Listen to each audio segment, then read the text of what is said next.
welcome to the Tabletop Games blog topic discussion. Digital supplements. A look at digital accessories for board games. Mixing digital tools with analog games isn't for everyone. Many of us in the modern hobby games community prefer to switch off our smartphones, get away from our computer monitors or otherwise disconnect, and instead spend some quality time with people face to face, playing together. Some of us are happy to compromise and allow apps or other digital tools to take part in games nights, at least to some extent. In this article, I want to look at some of this new technology and what it can add to the playing experience. First of all, let me say that I'm not going to talk about digital versions of board games, which I think is obvious. I also don't want to discuss games that come with some sort of app or other smartphone integration out of the box. That's for a different article, or maybe even a full-blown review. That leaves digital game tools that have no direct connections to the game we're playing, but that we happily use nonetheless. One app I now use all the time is BG Stats. The app is available on most modern smartphones and many much older ones too. It not only allows you to keep track of your board game collection, syncing with Board Game Geek if you wanted to, but also record plays. It's pretty easy to use and works offline, syncing everything back to BGG or cloud storage when you have internet again. You can quickly check how many games you played recently, who scored the highest for every game, with whom you played and who wins the most. See if you're beating your own high score, look at charts and just generally nerd out on all the stats. BG Stats can also randomly decide the first player, or choose a game from those you haven't played in a while. It's incredible how much this app offers without you having to pay a dime. However, once you do pay, you get access to a lot more functionality. If you want to balance cold figures with something warmer, then why not add a fitting soundtrack to your game night experience? Melodice is a search engine where you look for a game and returns a suitable playlist. I don't know how many games the website contains, but so far I have not been disappointed. Don't expect the latest games to be there, but it can always add more. Some playlists are a bit odd, but the majority are really atmospheric and help you immerse yourself a little bit deeper into the game's setting.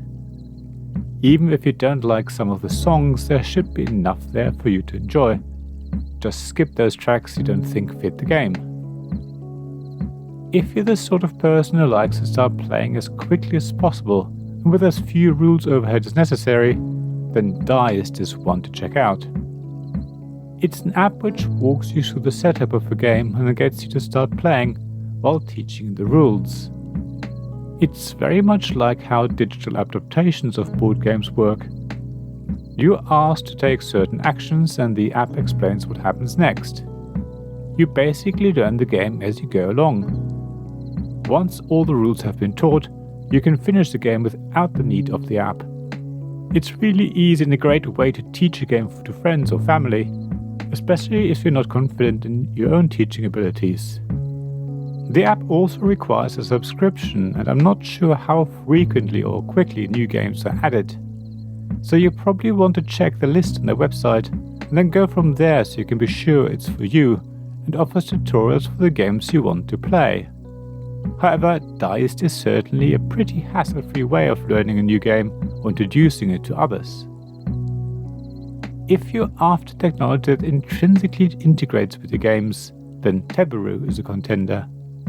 At its core, it is a blank board with embedded technology onto which you place the game's map, tiles or other things that represent the central playing area. The board tracks figures which have RFID chips and magnets in them. It can also track dice which are wireless and contain their own circuitry to transmit the rolled results back to Tabletop. You can even add custom bases with LEDs to the figures, and then the game can relay important information in real time. In fact, Tableau evaluates dice results, tracks player health and other stats, and generally does all the housekeeping in real time. It can explain the setup and teach the rules as you play, similar to Diced. With the right software, it can even become an AI opponent. That's all the digital board game tools I can think of. I hope I've offered a good variety, even if I only covered each one very briefly. Have you used any of the tools I described in this article yourself? What did you think? Are there any others that you can think of that I didn't list? As always, please share thoughts and experiences on the blog at tabletopgamesblog.com. I'd love to hear from you. Thank you for listening to this Tabletop Games Blog topic discussion podcast. Please check the description below for links mentioned in this episode, as well as to the written version of this article on the blog. If you enjoyed this episode, please subscribe, give us some stars or leave a review. Please also tell your friends about me, and if you want to offer financial support, check out my Patreon and Ko-fi pages, links to which you'll find in the blog at tabletopgamesblog.com. So thank you again for listening, and I hope to see you again soon.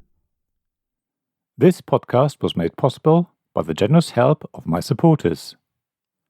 Royal Patron Sean Newman, Magic Champion John Risley, Castle Guards David Miller and James Naylor, Dice Masters Alex Bardi, Paul Grogan and Robin Kay, and Shining Lights Jacob Davis, Gavin Jones, Vukashin Nizovic, Sarah Reed and Richard Simpson.